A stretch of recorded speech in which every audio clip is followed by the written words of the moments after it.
beda ketika Anda mengucapkan kata-kata ini. Ya Allah, kenapa kok hidupku begini? Ada jawaban tuh, iyalah, lu nya begitu sih, gitu kan. Lu nya on sih, gitu kan.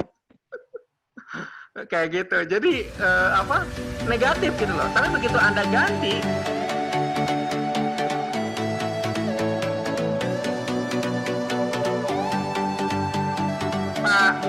Pak Muhyi kalau ada orang yang sedang begini, itu kira-kira Pak Muhyi bakal ngomong apa ke diri sendiri? Kalau Pak Muhyi di posisi dia. Lagi nggak punya duit nih. Oke, bagus Pak Muhyi. Ini bermain perannya bagus nih. Kemudian Ibu Nur Fajri. Aku lagi sedih. Oke, lagi sedih, bagus. Bu Khalifah. Kenapa begini ya aku? Oke, gak apa-apa. Zeda ngomong apa kira-kira? Tarik nafas, istighfar. Tarik nafas, istighfar. Kayaknya udah terlalu sering kayaknya. Oke. Kalau Pak Rudi kira-kira kalau lagi gini bakal ngomong apa ke diri sendiri? Kenapa ini terjadi pada saya? Oke, bagus. Bu Siva, kalau Bu Siva ngomong apa nih ke diri sendiri nih kalau kayak gini? Ya Allah, kok masalah ini nggak cepat selesai ya? Oke, bagus. Bu Esti, kalau Bu Esti bakal ngomong apa? Ngomong apa Bu Esti? Perasaan kan dari tadi Bu Esti mikir loh. Sekarang kok mikir lagi sih? Bukan. Kenapa? Saya lakukan. Oke, ini kira-kira apa yang harus saya lakukan ya? Oke, sip. Bu Yani, gimana Bu Yani? Kalau Bu Yani? Ya Allah, mampukan aku. Oke. Kalau Bu Jenny Karina? Ya Allah, kuatkan aku. Oke, ya Allah kuatkan aku, sip. Terus siapa lagi nih? Ini yang suami istri siapa sih? Aku nggak tahu namanya nih.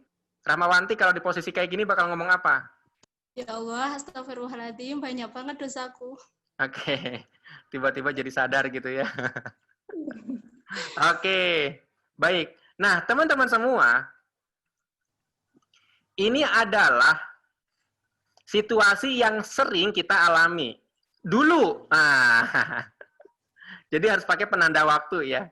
Ini adalah situasi yang sering kita alami dulu. Bukan sekarang, bukan nanti. Bukan, tapi dulu. Nah, jadi seringkali kita kebawa gitu loh. Kita kebawa. Kebawa dengan emosi. Dengan pertanyaan-pertanyaan tadi. Ya Allah kok begini amat? Kurang lebih seperti itulah. Padahal kan si amat aja nggak begini. Gitu misalkan. Apa sih? Oke. Nah, sebentar. Ini ada beberapa layar yang menghalangi saya. Nah, jadi saya ingin berbagi kepada Anda sebuah paradigma yang berbeda.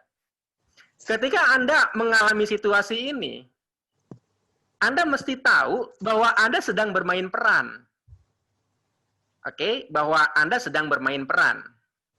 Maka pertanyaan Anda ke diri sendiri adalah, ketika terjadi situasi seperti itu, apa peran yang Allah inginkan dari saya?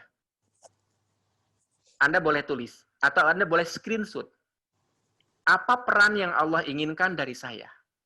Contoh, seseorang, bukan Anda, seseorang ditagih hutang lewat telepon.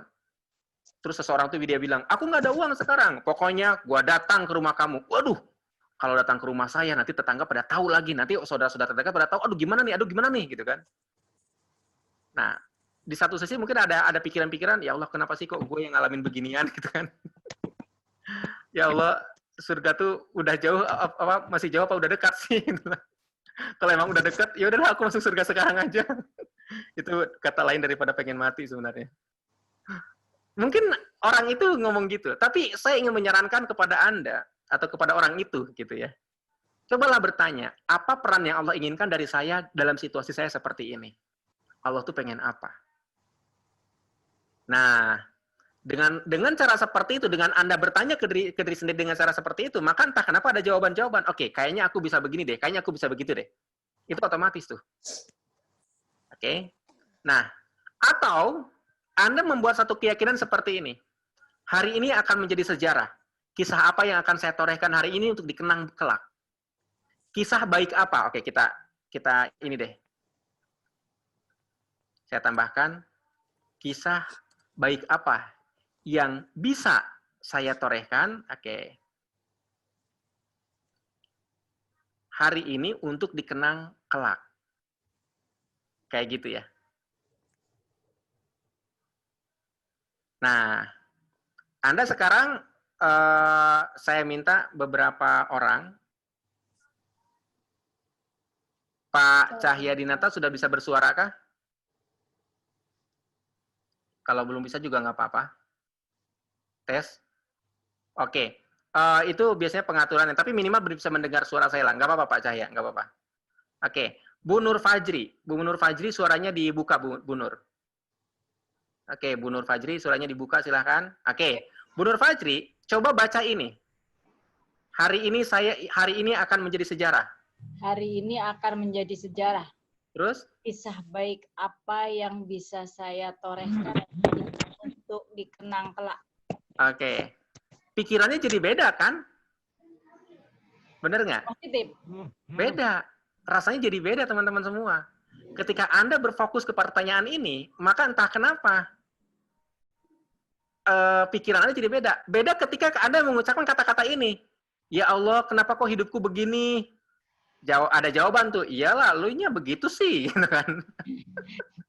Lu nya on sih, gitu kan.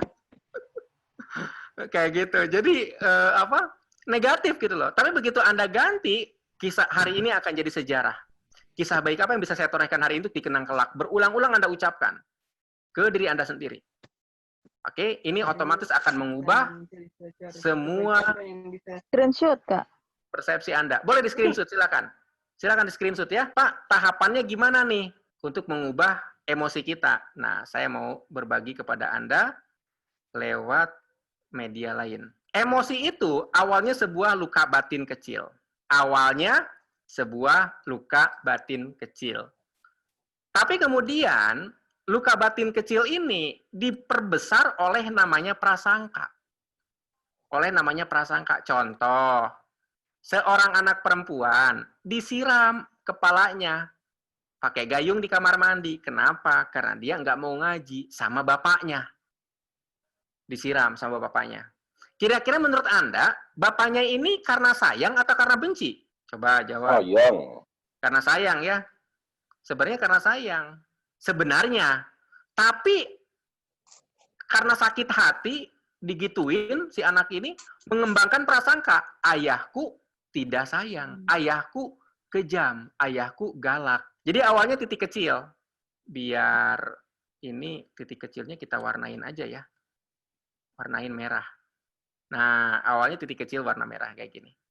Nah, sehingga lama-lama diperbesar dengan prasangka. Siapa kemudian yang mengembangkan menjadi prasangka itu? Nah, inilah kerjaannya setan. Kerjaannya setan. Kerjaannya setan kan ngomporin manusia, bener nggak? Ketika seseorang marah, kata setan tuh, iya kamu bener kok, mestinya orang tuh dihajar, kurang lebih kayak gitu ya. Makanya orang yang kelepasan karena marah itu berarti digoda setan gitu. Kan gitu ya, setuju ya? Gitu. Jadi setan inilah yang membisiki seseorang agar marah. Terus karena dia akhirnya kemasukan setan, dalam pengertian kemasukan godaan setan, untuk mengembangkan prasangka, prasangkanya menjadi apa? Prasangkanya misalnya, ayah galak, kejam, atau jahat. Oke, kayak gitu. Itu prasangkanya. Nah, karena dia sering berprasangka, lama-lama nih teman-teman semua, lama-lama sering merasa gelisah. Jadi, setelah prasangka ini yang selanjutnya adalah gelisah teman-teman semua. Nah, makanya di sini dia jadi gelisah. Jadi gelisah. Oke. Dengan kata lain teman-teman semua, kalau seseorang sedang gelisah, itu karena kebanyakan prasangka. Kenapa seseorang banyak prasangka? Karena memang ada luka batin. Kita kan seringkali begini. Seringkali ya. Ini masa lalu nih, ini dulu nih. Ini dulu. Lalu, ini sekarang, ini nanti. Ini nanti. Oke, ini nanti. Ini tulisan saya bagus gini ya. Oke, ini nanti. Nah, kita di sini nih. Oke, kita di sekarang sekarang. Kalau saya tulis kepanjangan lama nanti. Oke, ini sekarang nih. Seringkali fakta, kalau kita bicara fakta ya, kita nggak pernah tahu apa yang akan terjadi besok. Setuju nggak? Bahkan Anda tidak akan pernah tahu apa yang akan terjadi beberapa waktu kemudian. Anda nggak tahu tuh. Anda cuma tahu apa yang sudah terjadi kemarin. Anda tahu tuh. Yang sudah terjadi kemarin Anda tahu. Tetapi kemudian prasangka kita mengatakan, prasangka kebanyakan orang mengatakan, apa yang terjadi dulu itu pasti terjadi nanti. Apa yang terjadi dulu pasti terjadi nanti. Nah ini tuh prasangka nih. Pas wilayah ini udah prasangka nih. Wilayah ini udah prasangka sebenarnya. Ini prasangka nih. Udah prasangka. Karena sebenarnya masa depan belum tentu sesuai dengan masa lalu. Lewat apa? Jangan-jangan bagaimana kalau seandainya bila mana andai kata? Tuh kan, panjang sekali. Kayak gitu teman-teman semua.